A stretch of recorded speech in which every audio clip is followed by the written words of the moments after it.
why I like writing short stories, and a short story about why I stayed up till 2 o'clock last night writing one.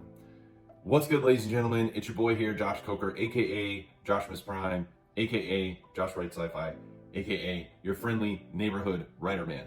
And today I want to talk all about short stories and why I think they're amazing, not just for readers, but for writers too. So last night I stayed up until 2 o'clock in the morning, so I guess technically it wasn't last night, it was the morning, writing a short story that I released technically for March, even though it was April. And the reason is because every month I release a short story set in the Realm Wars universe. That's my flagship series, space opera, science fiction fantasy that I write. And every month I release one of these short stories to my newsletter so that I can accomplish a couple different things. Number one, when I started my newsletter, I was just writing like blog articles and giving them updates and things like that. Because I'm such a slow writer when it comes to my main novels and series, I wasn't really sure what to tell them. Like, hey, update, it's gonna be several more months before you get the book. Update, it's still several more months till you get the book. That gets a little old and repetitive. However, what I found was that I could write short stories much faster because the plots aren't interwoven as much. And the other benefit was I could explore different places, locations, characters, powers while writing these short stories.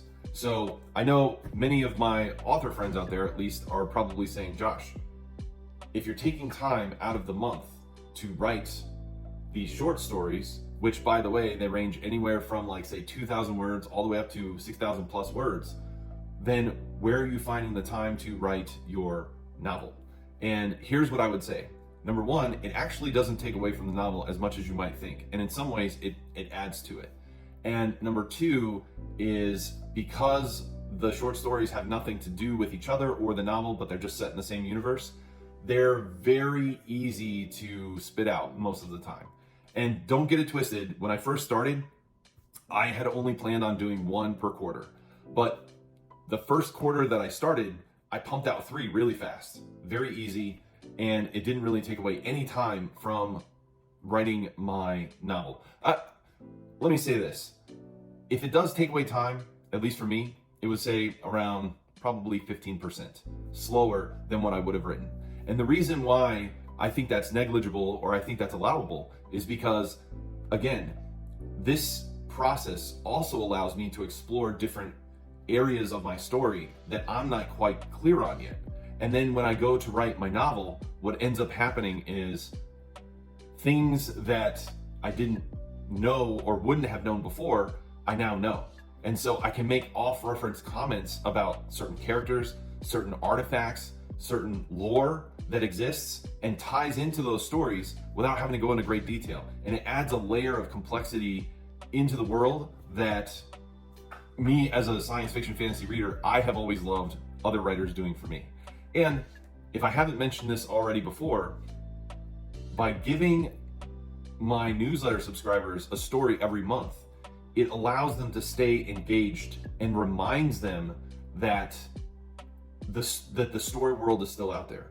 In addition to that, it also people use it as a filter so that, you know, as the months go by, there are definitely some readers who read every single one of those stories and have bought all of my books. And because I have the newsletter, I'm able to track that. And it also filters out those who don't like my writing style, which there aren't many. But we all know that we have different writing styles that we like and don't like. And some stories hit for us, some stories don't. It's your cup of tea, it's not my cup of tea kind of thing. And those short stories allow you to filter those people out on your newsletter very easily. Also, because each short story can have its own theme, you can kind of subcategorize your readers into different areas. So for example, some of the short stories I wrote had more of a fantasy feel than a sci-fi feel, even though they were still set in a sci-fi universe, aka dragons and magic and things like that. And so then when I released some fantasy stories that I had written in the past, I directed them towards those readers and got a very good response. etc., etc. I wanted to do this to give everybody an idea of like what's possible and how you can use short stories. At the end of last year, I took the short stories that I had written 12 of them, one for every month, and I packaged them up into an anthology. And then, actually, no, sorry, a short story collection. Come to find out, an anthology is usually different authors. I packaged them up into one product, and then I put in, I think, 2 or 3 bonus stories, and then I released that as a standalone product and got a lot of sales.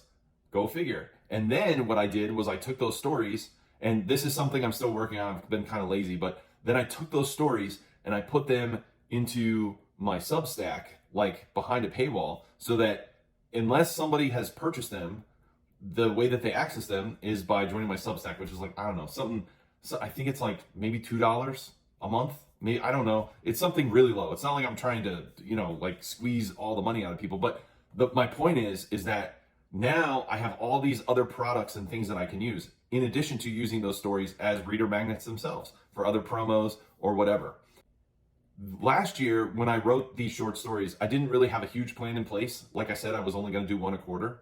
But as I got into them and I saw how the process went, I then realized like, oh shoot, what I should do is have more of a strategy with this. So this year, what I did was every year I focused on one specific realm.